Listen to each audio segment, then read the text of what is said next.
ഇന്നിപ്പം നമ്മുടെ ഒരു ലഞ്ച് പ്രിപ്പറേഷനാണ് കേട്ടോ. ഇത് പീച്ചിങ്ങയാണ്. പീച്ചിങ്ങയും പരിപ്പും കൂടെ. പരിപ്പ് ഞാൻ നേരത്തെ തന്നെ കുക്കറിൽ 2 വിസിൽ കേൾപ്പിച്ചിട്ട് വേവിച്ച് ഇതിലേക്ക് മാറ്റി. ഇപ്പോൾ പരിപ്പ്, പച്ചമുളക്, സവോള, ഉപ്പ്, മഞ്ഞൾപ്പൊടി ഇത്രയും കാര്യങ്ങളിട്ടിട്ട് ഇതിനി നന്നായിട്ടൊന്ന് വേവിച്ചെടുക്കണം. അപ്പോൾ ഇതാണ് നമ്മുടെ ഒഴിച്ചു കൂട്ടാൻ ചാറ് കറി.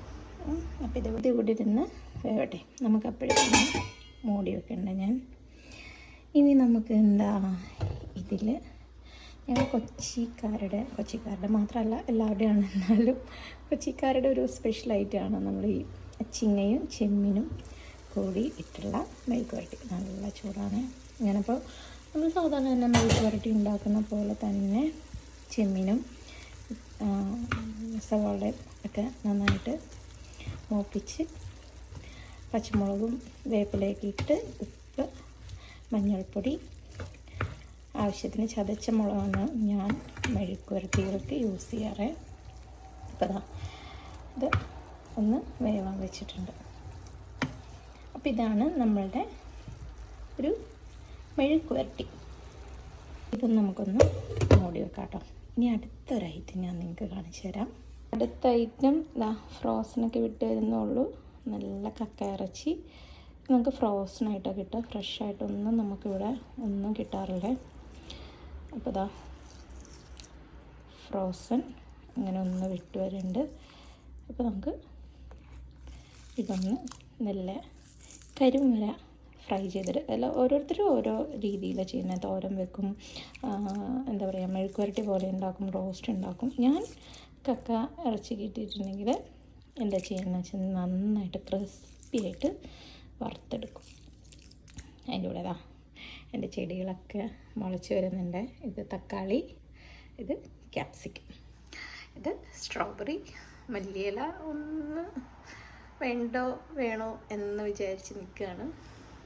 ഞാൻ കക്ക വറുക്കാൻ ഒരു 4-5 വട്ടം കഴുകി പിഴിഞ്ഞെടുത്ത കക്കയാണ്. കഴുകി വാരി എല്ലാം നമുക്കിടാം. കുറച്ച് മഞ്ഞൾപ്പൊടി,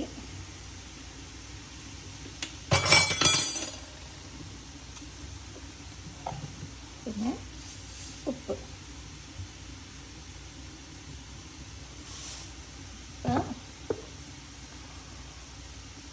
കുറച്ച് കറിവേപ്പില ഇനിയും ഫ്രൈ ചെയ്യുമ്പോൾ വരും കേട്ടോ.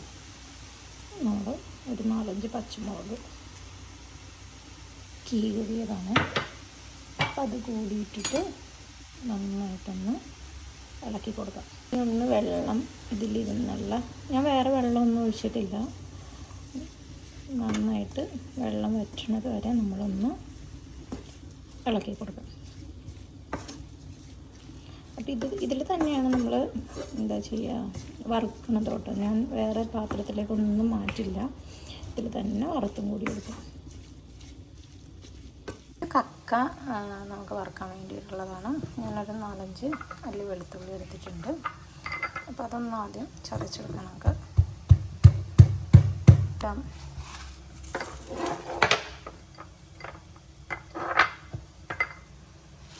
ഇതിലേക്ക് ഇനി ഞാൻ ഇടാൻ പോകുന്നത് കുറച്ച് മുഴുവൻ കുരുമുളകാണ്. പൊടി വേണമെങ്കിൽ പൊടി ഇട്ടാൽ മതി. ഇതാകുമ്പോൾ കുറച്ച് കൂടി നമുക്ക് ടേസ്റ്റ് ഉണ്ടാവും. ഇനി ഇതിലേക്ക് ഞാൻ ഒരു 4-5 ഉള്ളി, ഫ്രോസൺ ഉള്ളിയാണ് കേട്ടോ. നമുക്ക് ഇതാണ് ഇവിടെ അവൈലബിൾ ആയിട്ടുള്ളത്. ഇത് എല്ലാം കൂടി നന്നായിട്ടൊന്ന് നമുക്ക് ചതച്ചെടുക്കാം. നമ്മുടെ കൂട്ടിത് ഇതുപോലെ ഒന്ന് ചതച്ചെടുത്താൽ മതി. അരയൊന്നും വേണ്ട, കാരണം ഇത് ഫ്രൈ ആവാനുള്ളതല്ലേ. അപ്പം ഇതൊന്ന് എടുത്ത് വെച്ച് നമുക്ക് ഈ ഒരു കൂട്ടിലേക്ക് കക്ക വേവിച്ചതിലേക്ക് നമുക്ക് ഇടാം. നന്നായിട്ട് ഇളക്കി കൊടുക്കണം. വെള്ളമൊക്കെ വറ്റി നല്ല ഡ്രൈ ആയിട്ട് വരുന്നുണ്ട്.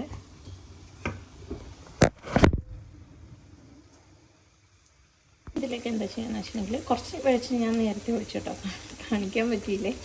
അപ്പോൾ നമ്മളിങ്ങനെ ഇടയ്ക്കിടയ്ക്ക് കുറച്ച് വെളിച്ചെണ്ണ ഇങ്ങനെ അപ്ലൈ ചെയ്തുകൊണ്ടിരിക്കുക.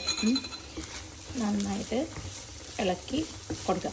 അടിക്ക് പിടിക്കാതിരിക്കാനും കക്ക നന്നായിട്ട് മൊരിഞ്ഞ് കിട്ടാനും കൂടിയാണ് നമ്മൾ ചെയ്യുന്നത്. അപ്പോൾ ഇടയ്ക്കിടയ്ക്ക് ചെയ്യുമ്പോൾ എന്ന് വെച്ചിട്ടുണ്ടെങ്കിൽ ഓയിൽ ഒത്തിരി കൂടുതൽ നമുക്ക് യൂസ് ചെയ്യേണ്ട ആവശ്യം ഉണ്ടാവില്ല.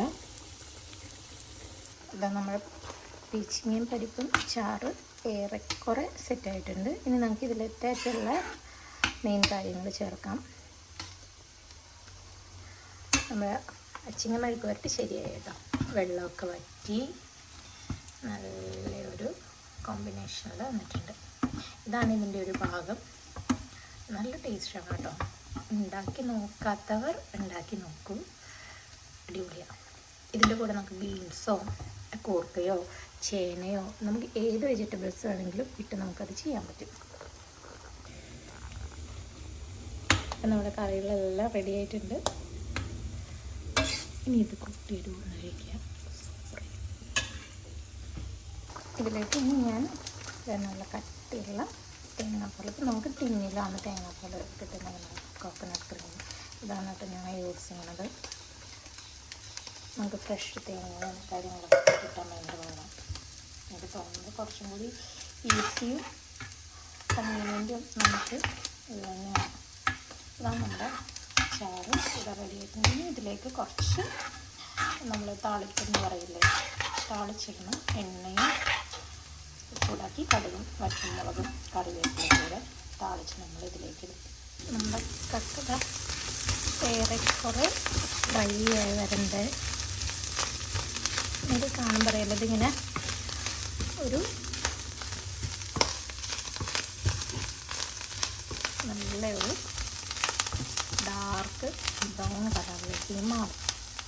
അപ്പോഴേക്ക് നമുക്കത് സെറ്റാക്കാം. ഓക്കെ, കടുകിട്ടു.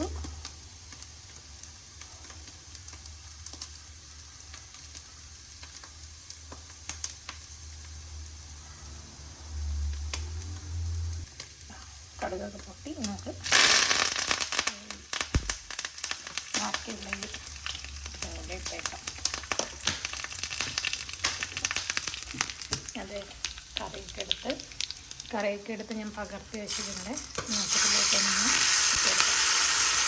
ഇത്ര ഉള്ളു നമ്മുടെ ചാറ് കറി. നമുക്കൊന്ന് ഇളക്കി യോജിപ്പിച്ചെടുക്കാം.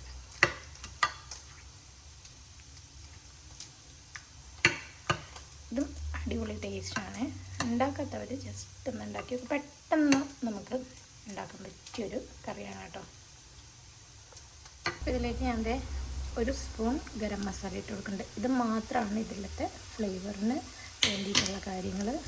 നന്നായിട്ടൊന്ന് ഇളക്കി യോജിപ്പിച്ച് കൊടുക്കാം. ഇനി നിങ്ങൾക്ക് കുരുമുളകോ എരിവോ എന്തെങ്കിലും കൂടുതൽ വേണമെന്നുണ്ടെങ്കിൽ കുരുമുളക് പൊടി മാത്രം ഇട്ടാൽ മതി, വേറെ ഒന്നും ഇടണ്ട.